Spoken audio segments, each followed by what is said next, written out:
So hi everybody, my name is Grace and I hope you're doing well. In this video I'm going to show you how I improve my English, and yeah, let's jump into it.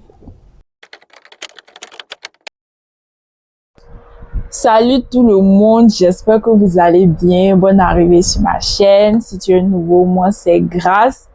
Donc dans cette vidéo, je vais t'expliquer comment j'ai fait pour améliorer mon anglais. Donc reste jusqu'à la fin pour connaître toutes les méthodes que j'ai utilisées.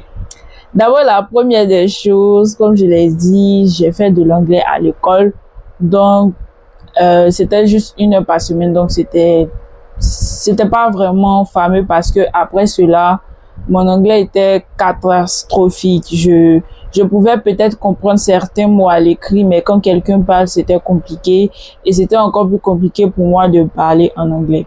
Donc la première des choses qui m'a aidé, c'est vraiment de commencer à regarder des films en anglais. Mais moi, j'ai pas regardé des films d'abord, les longs films qu'on voit à la télévision, même dans le milieu francophone.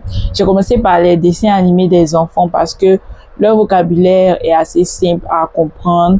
Donc, je mettais les sous-titres et j'essayais de comprendre ce qu'ils disaient. Et puis, avec les sous-titres, j'utilisais vraiment le traducteur pour connaître la signification. Et au fur et à mesure, les mots restaient dans ma tête. Mais avec ça encore, il y avait un problème. J'arrivais à mémoriser du vocabulaire et j'arrivais à peut-être comprendre à l'oral et comprendre. Bon, je comprenais déjà à l'écrit, mais ça m'a aidé à comprendre mieux à l'oral. Mais je n'arrivais pas à parler.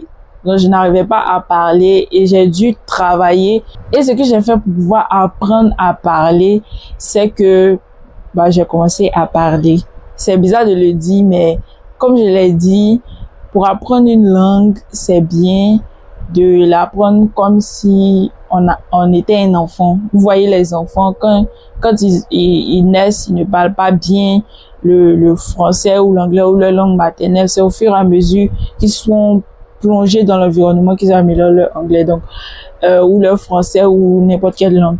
Donc c'était la même chose. J'ai dû me plonger dans l'environnement et me parler à moi-même. Donc c'était vraiment au début c'est compliqué parce que il y a des expressions que tu ne sais pas, tu ne connais pas, que tu dois traduire dans ta tête, genre utiliser le dictionnaire. Donc j'étais tout le temps collée à mon téléphone en train de traduire tout ce qui se disait dans ma tête.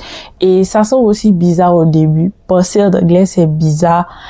Mais après, quand tu t'habitues, ça devient plus facile pour toi de parler en anglais parce que ce qui se passe dans la tête de quelqu'un qui est en train d'apprendre de parler l'anglais, c'est qu'il le parle dans sa langue maternelle d'abord, ensuite il le traduit et ensuite il peut parler. Donc, c'est plus facile quand tu le parles directement dans ta tête pour pouvoir le faire.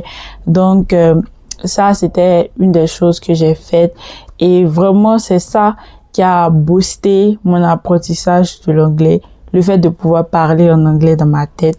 Bon, actuellement, j'ai un peu arrêté puisque, c'est un peu difficile. Je n'ai pas beaucoup de personnes à qui parler en anglais tout le temps, mais voilà, je continue de temps en temps, ça m'aide beaucoup, toujours.